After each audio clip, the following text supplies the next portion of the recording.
This is the Georgia Farm Monitor. Since 1966, your source for state and national agribusiness news, and features for farmers and consumers about Georgia's #1 industry, agriculture. The Georgia Farm Monitor is produced by the state's largest general farm organization, the Georgia Farm Bureau. Now, here are your hosts, Ray DeLessio and Kenny Bergamy. All right, welcome. Glad you're a part of the Georgia Farm Monitor, the show that deals with anything and everything related to Georgia agriculture and beyond. I'm Ray DeLessio. And I'm Kenny Bergamy. Speaking of beyond, the U.S. space program is excited about this one. Coming up, how astronauts were not only able to grow food in space, but also consume it safely, and what this means for future space explorations. Also on the program, we sit down with the soon-to-be former dean of the UGA's College of Ag and Environmental Sciences, Scott Engel. We'll talk about his new adventure and what Georgia Ag has meant to him over the past 10 years. And then later, pack up that grill, load up the cooler, and let's go tailgating. It's football season, and of course that means quick and easy recipes that'll make even your arch rivals want to stay for a meal. All this and more starting right now on the Georgia Farm Monitor. Last month, Scott Engel, the dean of the University of Georgia's College of Agricultural and Environmental Sciences since 2005, announced that he'd be stepping down in September to lead a global organization that works to alleviate hunger. Now, recently, we got a chance to talk with Dean Engel about his future plans and a look back at the last decade working with Georgia ag leaders. As president and CEO of the International Fertilizer Development Center based in Muscle Shoals, Alabama, Scott Engel will head up an organization that focuses on food security in nearly 100 countries. I'm a soil scientist by training. That's my advocation, my passion for the last 10, 15 years has been to work in Africa. I'm really drawn to the continent, and especially to help with a lot of the problems that they have there, and they certainly have quite a few. So it's a place that I think I can express my passion in. It gets me back to my original discipline. It's the continent I want to work in. Was it the right time? No, not exactly. I would have preferred to have remained here as dean for probably another 2 years or so. But the opportunity came around, and I wasn't sure I'd have it again 2 years from now, so I had to jump when I could. When asked about the highlights of his leadership at the University of Georgia's College of Agricultural and Environmental Sciences, Engel told me growing the student base in the ag programs has been a rewarding experience. Well, I can't take a lot of the credit for it, but it has certainly grown. We've doubled enrollment in the College of Agriculture over the last decade, which is important because if we're going to grow agriculture, we're going to need a well-trained labor force, and we frankly weren't training enough students 10 years ago. We're not training enough students now. We need more students in the College of Ag than we have right now. So a dean 10 years from now is going to say they weren't training students adequately in the year 2015.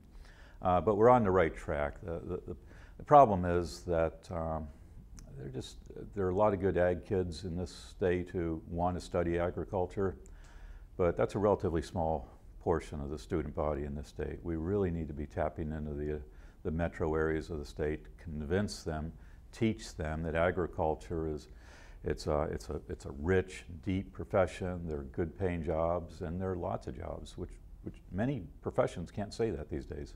Dean Engel will officially step down from his role at the university on September 18th. I'm pretty much a lame duck now, and I'm finding that out quickly. A search committee has been appointed. Joe Broder, who's the current associate dean for teaching, has been appointed the interim dean. He's been around for literally decades and got several degrees at the University of Georgia, so the college is in good hands. But they're going to do a national search. I think what they want is someone who probably embodies some of the qualities that I had, that number one is a good scientist and has a good, strong basis in the discipline that they were trained in, someone who's a good advocate and good cheerleader for the college, and someone who's reasonably good at politics and understands the politics, because in Georgia, that's important. I came originally from the state of Maryland, where frankly politics and agriculture did not go hand in hand. In Georgia, they cannot be separated. Now, during his time at the University of Maryland, Dean Engel also received the Distinguished Teacher Scholar Award in 2003. It goes without saying, all of us at the Georgia Farm Monitor wish him the very best in his new position. Well, here's something to ponder. Could the future of farming be someplace beyond this Earth, as in outer space? The answer, yes, in what NASA calls a major breakthrough. Recently, astronauts on the International Space Station took their first bites of lettuce that was grown entirely on the space station in a unit known appropriately as Veggie. Now, for NASA, being able to grow food to supplement astronaut diets will be a huge nutritional value for planned future missions to Mars. For the first crew to Mars, they're probably not going to have a lot of food processing or food preparation equipment, and they may not even have cooking equipment. And that's how it is on the space station right now. They don't actually have an ability to cook any food up there. So all of the food that they're growing is what we call pick and eat. It has to be able to be eaten fresh. So we've been looking at lettuce, other leafy green vegetables, dwarf tomatoes, dwarf peppers, radish, potentially some herbs that can be picked and mixed in with a packaged diet. And we're even starting to look at small fruit crops. We've been testing some dwarf plum trees. But again, these are all things that can be eaten fresh. All right, back here on Earth, not too far from the Georgia border, in fact. How about this monster? 13 feet, 920 pounds of reptile. It was caught during the first day of alligator season on Alabama's Lake Eufaula. Now, reports saying it took 6 people to pull the thing onto the boat. Believe it or not, it's actually the second biggest gator ever caught. The world record for a gator catch, 15 feet 9 inches, just over 1,000 pounds. Now, that particular gator was caught last year, also in Alabama. All those gators in Alabama, maybe the Crimson Tide should change their name to the Gators. Ooh. Yeah, I don't know. Here come the hate mail now, right? All right, well, for many producers, especially those in the poultry industry, treating wastewater is a long and expensive process. Yeah, it's a problem researchers at Georgia Tech are looking to solve with magnetic nanoparticles specifically designed to remove phosphates. Damon Jones tells you how this treatment works and why it could really benefit the ag industry. With the EPA regulating the types of nutrients discharged into nearby lakes and streams under the new Clean Water Act, the pressure is on producers, especially those in the poultry industry, to reduce the amount of phosphate in their wastewater. It's an obstacle food science researchers at Georgia Tech are looking to overcome. You know, there's been significant pressure on water here in Georgia over many years. In addition, we're looking at the national landscape for water, and there's high demand for water. And so anything we can do to position Georgia as a leader in terms of some of these technologies, I think is a win for Georgia and for all the work that we do here in ag. In most poultry processing plants, things like aluminum and iron salts are used to remove phosphates, which can not only be expensive, but also create biosolids that might cause additional treatment problems. Here, the researchers are working on a solution to that problem with nano-sized particles and a magnet. The magnetic nanoparticles are very tiny, small particles, and the size of the particle is about 10 nanometer. We code the chemistry specific to phosphate. So when you add those particles into the wastewater containing phosphate, those particles will absorb phosphate. Then you can use the magnet to separate the particle from the wastewater. And now the water can be discharged without phosphate. And the benefits this type of wastewater system can have for the farmers are pretty obvious. Along with saving time and money, it also creates a byproduct they can reuse in their fields. So by doing that, you remove some of the permitting requirements for the farmers and the processors who have to apply and require different permitting in order to discharge different waters to either area streams or even to municipal waste facilities. So it could reduce their cost. It also extracts a natural resource in phosphate that's very valuable to them if they're growing crops. So it's a win-win all the way around, we think. As you know, mainly the phosphorus is used as a fertilizer. So it's a kind of like a threat for crop production with limited phosphorus. And if we can recycle the phosphate in wastewater, in manure, and we can actually release that limitation. While this project is focusing in on agriculture, it's not the only industry that could use this type of technology. So we're looking at a lot of different activities. Primarily, initially, we're looking on a lot of the protein farmers. So looking at any of your, beef and dairy and poultry type of farmers. But we're also looking at different ways that it can be used in different, wastewater streams, whether it's in municipal settings or other settings as well. But initially, the focus of the work is on ag. Even though the results do look promising in the early stages, researchers are looking to improve the effectiveness. That means that there are still years of research and testing to be done. Currently, we're working on chemistry optimization to increase the adsorption efficiency for phosphate. We're also working on prototype development, and we are going to develop a low-cost and flow-through system for wastewater treatment. Reporting from Atlanta, I'm Damon Jones for the Georgia Farm Monitor. All right, when the show continues, meals from the field as Marsha Crowley and myself kick off tailgating season with recipes involving chicken and skewers. Stay tuned.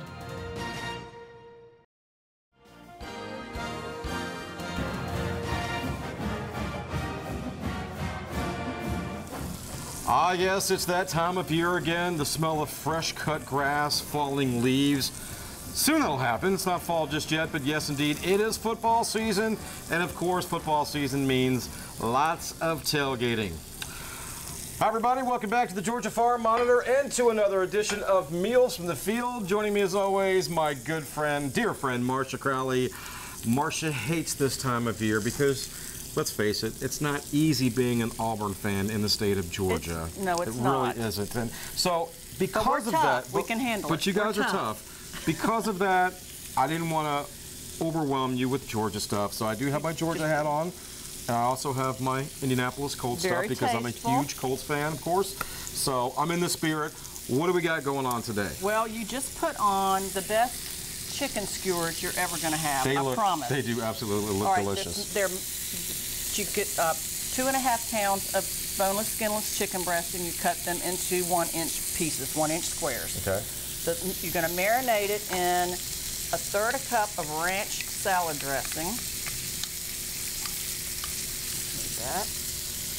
And a teaspoon of chipotle chili powder. Yum. Now that's not overly spicy, but you're going to be able to tell that there's a spice to it. A little bit of a bite.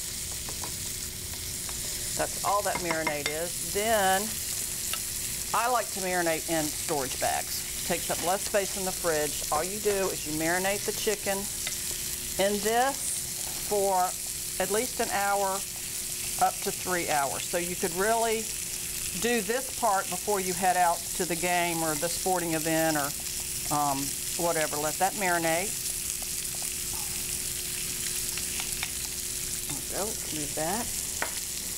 And I kind of just like close it and mix it up real good so all the pieces are coated well. Did I do it?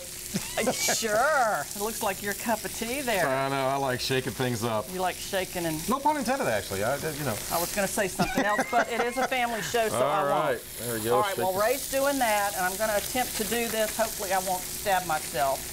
You take a piece of thick bacon, and you put it on a marinated wooden skewer, and you need to marinate the wooden skewer in water for at least an hour, or they'll burn. Okay. All right. Then you put the marinated chicken chunk, then a slice of onion. Like I said, this is kind of messy. Then all you're doing is you're just weaving the bacon. You can do another piece of chicken. Weave the bacon. Weave the bacon. Another piece of onion. And of course you could leave the onion off. You might want to flip those, Ray. Oh. Okay. Just keep weaving the bacon until all of the chicken is gone. You use 3 to 4 pieces of chicken per skewer. And that makes for a good appetizer when you're tailgating. Now what is this you're cooking on? That is a George Foreman grill. Nice. Okay. It's very electric. It's electric. Very portable too. Very, very portable. Okay, we'll put that one on there. And let me just sanitize my hands real quick so I use raw chicken. Excuse me. The next thing we're going to do is a buffalo chicken dip. Okay. Which is definitely a hit. Get the stuff out of the way here. All right, in this bowl I've got 2 8-ounce packages of cream cheese softened. Okay. And 3 cups of chicken. And I used rotisserie chicken. It's already cooked. All you do is debone it. Okay, I add to that 3/4 of a cup of chicken wing sauce. Okay. All right, and you can get that in the grocery store with the other hot sauces, all the other condiments. Chicken wing sauce, not Tabasco sauce or anything like that. Tabasco sauce would be too hot. Yeah, okay. Okay, mix that up a little bit. And then add to that 2 cups of cheddar cheese. Not what you call low fat, but it's delicious. You would put this in a 9 by 13 pan and bake it for 30 minutes until it's bubbly. Now, if you're making this ahead of time and taking it to the tailgate thing, you could put this in one of those disposable metal pans after it's already cooked and put it on the side of your grill. Oh, okay. And that will keep it warm. Good idea. And you would serve this with corn chips. Want me to flip these again a little bit? Or? Yep, flip those a little bit. All right. And then toasted pecans. I'm not going to show you how to do that because it's very easy. Pecans are always good at a tailgate. It's a pound of Georgia pecans, a teaspoon of olive oil, a teaspoon of garlic salt, and a teaspoon of salt. You put them on a cookie sheet and you bake them in the oven at 350 for like 20 minutes, turning occasionally. Nice. And I will tell you, you will be the hit of your tailgate with also, all of these recipes. We've got the finished product over here of the chicken dip. Take a look at that. That's really good, I'm telling you. And these buffalo chicken dips are all over the board. You could half this recipe if you weren't going to have that many, but some of them have more chicken, less cheese. You can't have too much cheese, that's what I think. Yeah. So they're all over the board, but this one has been tested, and it was a favorite. Well, and you know my daughter, she is an absolute chicken or buffalo chicken fanatic. So sorry, Danielle, I know, here. I do plan on taking care of some of this stuff, but folks, as always, you can find all these delicious recipes by logging on to gfb.org/recipes. Like I said, everything is there in detail for you. Again, we're doing buffalo chicken dip, chicken skewers wrapped in bacon, marinated in some delicious ranch dressing, and of course, as much cheese as you can use cheese. Exactly. You can't go wrong with cheese. You can't go wrong with that. Marcia, it's a pleasure as always. Good Happy luck to football your team. season. Good luck to the Colts. Good luck to the Bulldogs. And to Auburn.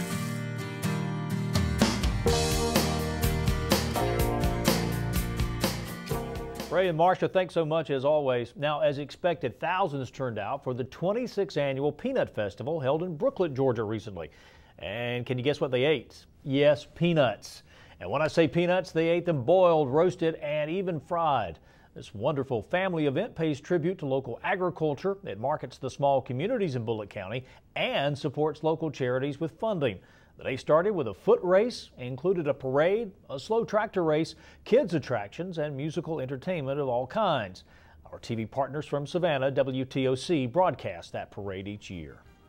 Strengthening the ag industry, that's a major goal for a lot of us, right? Now, when we come back, we're going to take you to Southeast Research and Education Center in Midville, Georgia, and show you how that goal is being accomplished. Stay with us.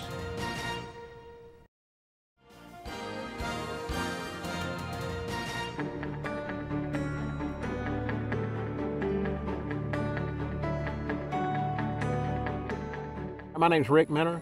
We're here in the Inman community in Fayette County. I'm the Fayette County Farm Bureau president.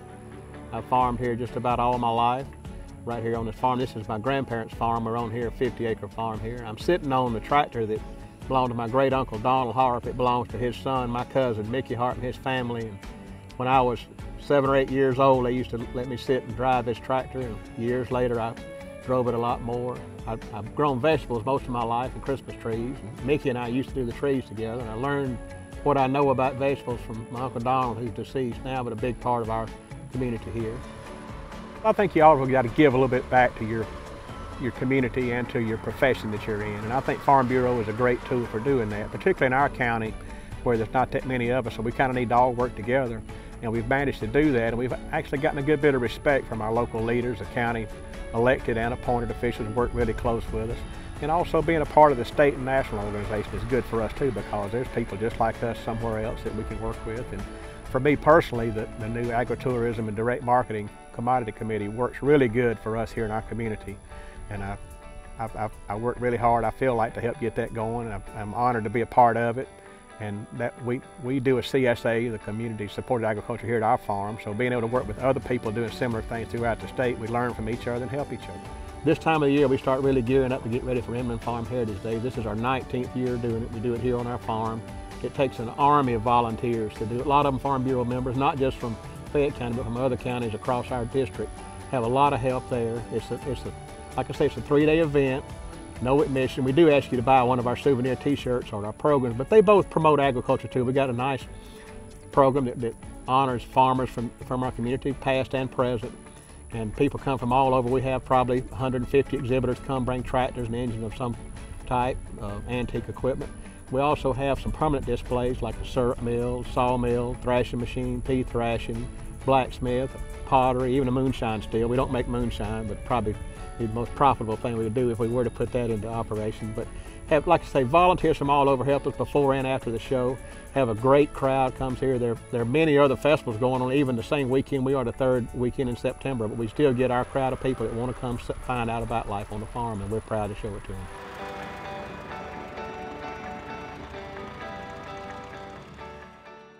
Well, recently, farmers in southeast Georgia got a great opportunity to see how crops are doing in their area. Yeah, at UGA Southeast Research and Education Center in Midville, a field day was held so producers can get updates from researchers on many different projects. The Monitor's Mark Wildman has the story. Here in Midville, farmers and others involved in southeast Georgia agriculture are taking advantage of a great learning opportunity. In these fields, many different research projects are being conducted in an effort to strengthen the industry in this part of the state. Farmers depend on good information to make the best management decisions on their farms, and many times the information that may work well in one part of the state does not necessarily work well in others. That's why UGA has stations spread around every corner of the state. The field day here at the Southeast Research and Education Center here in Midville is a great event each year. Just as we look around the station on the tour today, the crops look just fantastic, so they do a great job here with the production. Also, we have scientists from across the state of Georgia looking at research trials here, and it's just a great opportunity for growers to come see this. Here in Midville, producers got updates on crops such as cotton, soybeans, and peanuts.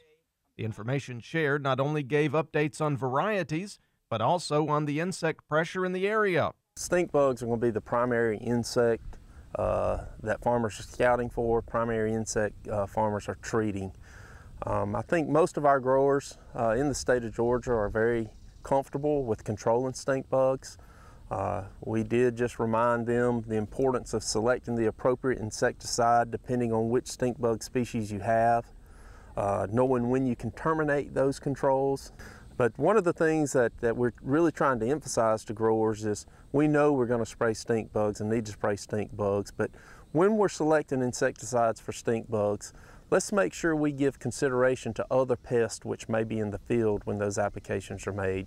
As a county extension agent, the Southeast Research and Education Center is very important. We're actually standing right beside a peanut insecticide trial that I'm able to get out just because the station is here.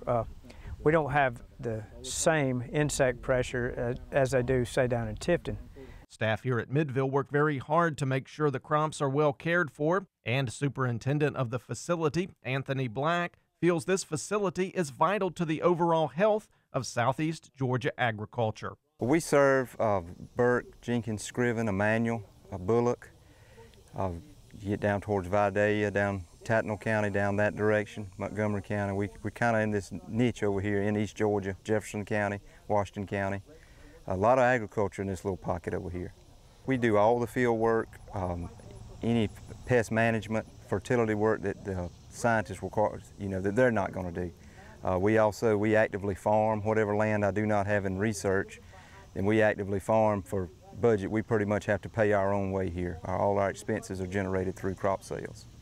With conditions changing fast, farmers need to stay on top of the latest trends. And as long as UGA operates facilities like this one in Midville, farmers in the area will always have a great resource for their farming operations.